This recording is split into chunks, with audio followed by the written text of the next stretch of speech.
Reports మార్చమంటూ నర్సుకి డబ్బులిస్తూ అందరికీ అడ్డంగా దొరికిపోయిన జోష్న ఊహించని నిర్ణయం తీసుకున్న శివనారాయణ. మరి ఇదంతా ఎలా జరగబోతుందో తెలుసుకోవాలనుకుంటే వీడియోనైతే చివరి వరకు మిస్ కాకుండా అయితే చూసేయండి. స్వామీజీ అయితే దీప వైపు చూస్తూ, అమ్మ నీకు త్వరలోనే నీ వాళ్లను కలుసుకునే అవకాశం వస్తుంది, కానీ కడుపులో బిడ్డ జాగ్రత్త అని చెప్పేసి స్వామీజీ అయితే చెప్తూ ఉంటాడు.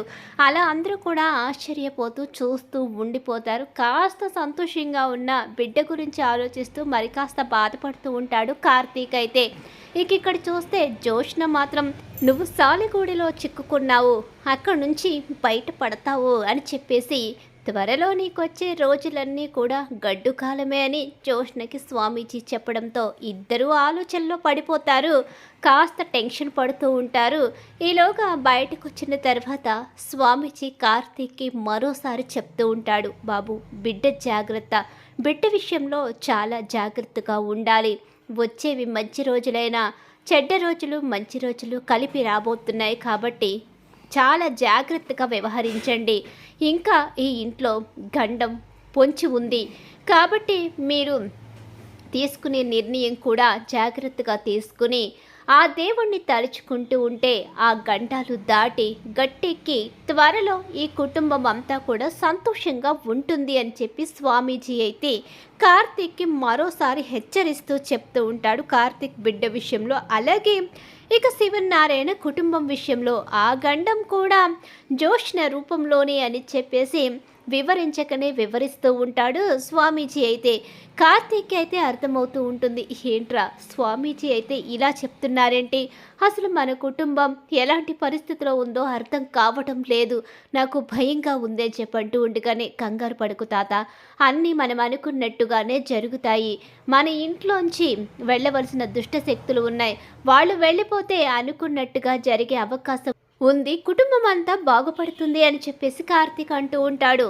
జోష్న పారిజాతం ఇద్దరు కూడా చాలా టెన్షన్లో ఉంటారు. ఏంటే నువ్వు వెళ్ళి అసలు శాంపిల్స్ ఎలా ఇచ్చావు, ఇప్పుడు ఆ రిపోర్ట్స్ కనుక వస్తే మన పరిస్థితి ఏంటి అని అంటూ ఉంటుంది పారిజాతం అయితే.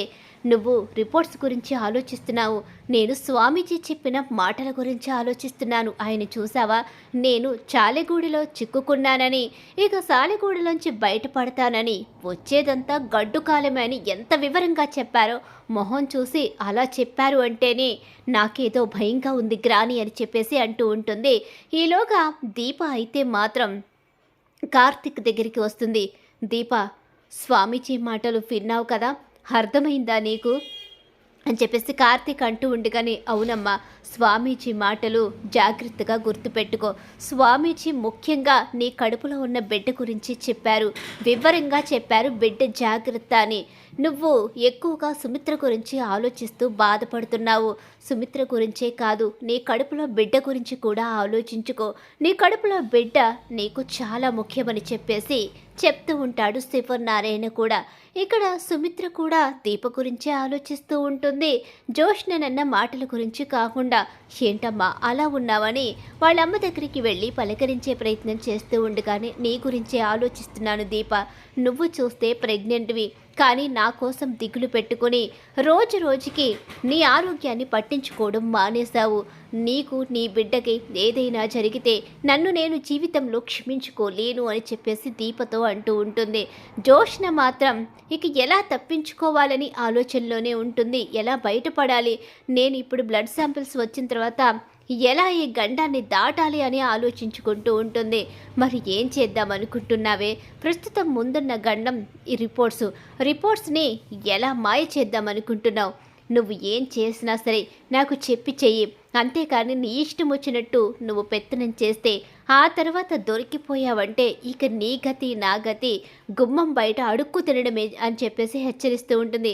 హలో పెద్ద మేడం గారు, ఏంటి పారు తెగ దీర్ఘంగా ఆలోచించేస్తున్నారు, అసలు ఏంటిదంతా అని చెప్పేసి కార్తీక్ అడుగుతూ ఉండగానే, ఏం ఆలోచిస్తాం, సుమిత్ర ఆరోగ్యం గురించే ఆలోచిస్తున్నాం. సుమిత్ర త్వరగా కోలుకోవాలని జోష్నకి చెప్తున్నాను. జోష్నని ఆ రిపోర్ట్స్ విషయంలో ఇక నువ్వు జాగ్రత్తగా ఉండు, ఖచ్చితంగా మీ అమ్మని కాపాడుకో అని చెప్పేసి రిపోర్ట్స్ ఎంత త్వరగా వస్తే అంత బాగుంటాయని చెప్పి ఇక ఎంత త్వరగా సుమిత్రకి ట్రీట్మెంట్ మొదలు పెడతారా అని చెప్పేసి జోష్నికైతే చెప్తున్నాను. ఇందులో ఏముందిరా, ప్రతిదానికి మధ్యలో వచ్చి దూరిపోతూ ఉంటావు అని అంటూ ఉంటుంది. ఇక పారిచేతమైతే మధ్యలో వచ్చి దూరుతానో లేకపోతే చివరి వరకు ఉంటానో మీరే చూడండి. వచ్చే రోజులన్నీ గడ్డు రోజులంట, మరి జాగ్రత్తగా ఉండండి పెద్ద మేడం గారు అని చెప్పేసి ఇక జోష్ననైతే అంటూ ఉంటాడు. కార్తీక్ అయితే జోష్న బావకి నిజం తెలిసినట్టే మాట్లాడుతున్నాడు. బావ మాట్లాడే ప్రతి మాటలోని కూడా నా గురించి నిజం తెలిసేమో అనిపిస్తుంది. కానీ అసలు ఎంతవరకు తెలుసో తెలియడం లేదు. ఆ దాసు నిజం చెప్పేశాడా అని చెప్పి జోష్న ఆలోచించుకుంటూ ఉంటుంది. ఈలోగానే పారిజాతమైతే అసలు అక్కడ ఆసుపత్రిలో రిపోర్ట్స్ ఎలా మార్చాలి, ఆసుపత్రిలో బిడ్డని మార్చినంత తేలిగ్గా రిపోర్ట్స్ కూడా మార్చేయాలి అనే ఆలోచన తనలో మరింత దృఢంగా ఉంటుంది. పారిజాతం కన్నా స్పీడ్గా ఉంటుంది కదా జోష్న అయితే ఆల్రెడీ ఒక నిర్ణయం అయితే తీసేసుకుంటుంది. ఇక జోష్న అలా ఆలోచించబట్టే తను కాస్త ధైర్యంగానే ఉంటుంది. కాకపోతే ఆ పని చేయగలిగేది ఇంకొకరు కాదు, నేనే చేసుకోవాలి.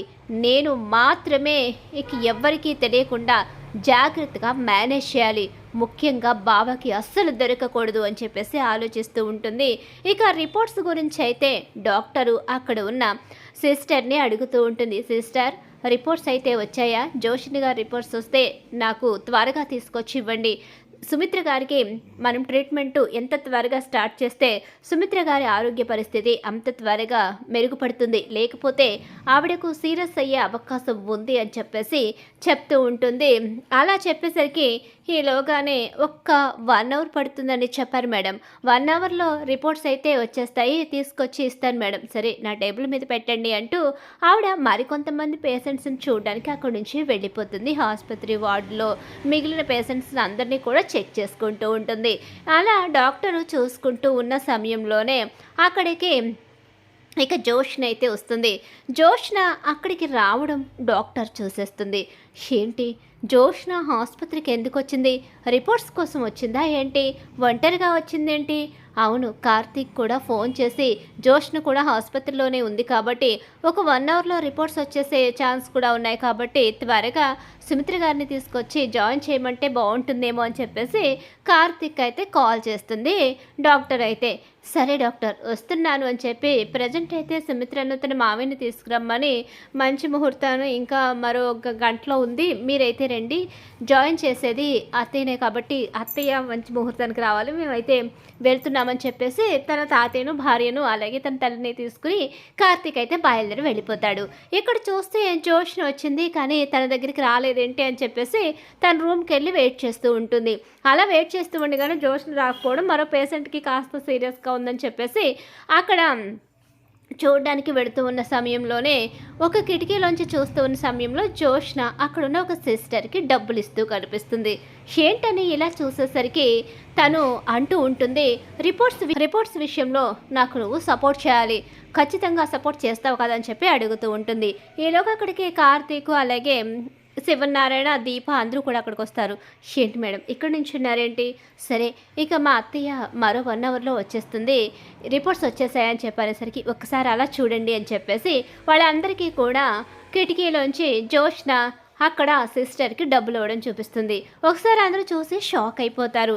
జోష్న అయితే రిపోర్ట్స్ మార్చేసి ఆ బ్లడ్ శాంపిల్స్ ఇవన్నీ కూడా ఇక కరెక్ట్గా వచ్చినట్టు నువ్వు చూపించాలి, ఎందుకంటే ఆ బ్లడ్ శాంపిల్స్ ఇవేమీ కూడా నావి కావు, ఆ రిపోర్ట్స్ అన్నీ కూడా మార్చేసి నువ్వు ఆవిడకు అన్ని రిపోర్ట్స్ కరెక్ట్గా వచ్చినట్టుగా నువ్వు సెట్ చేయాలి.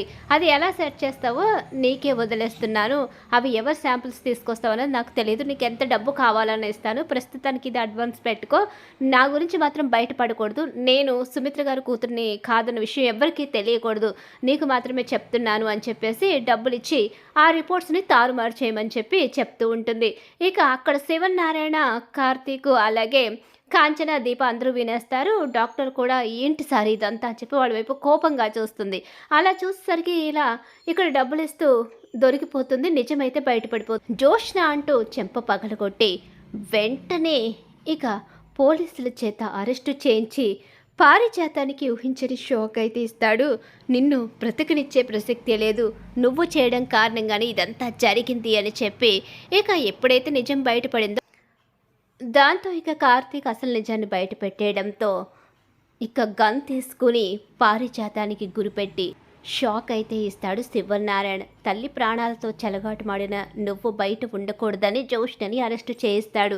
అలా ఊహించని షాక్ అయితే ఎదురవ్వబోతుంది. మరి ఖచ్చితంగా రాబోయే కథలు ఇలా అయితే జరగబోతుంది. ఇలా జరగాలని మీరు కూడా కోరుకుంటున్నారా? అయితే వీడియోని తప్పకుండా లైక్ చేసి కార్తీక దీపం సీరియల్ అప్కమింగ్ ఎపిసోడ్స్ టీవీలో కన్నా ముందుగా చూడాలనుకుంటే మా ఛానల్ ఇప్పుడే సబ్స్క్రైబ్ చేసుకో, పక్కన ఉన్న గంట సింబల్ ఆల్ మీద అయితే క్లిక్ చేసేయండి.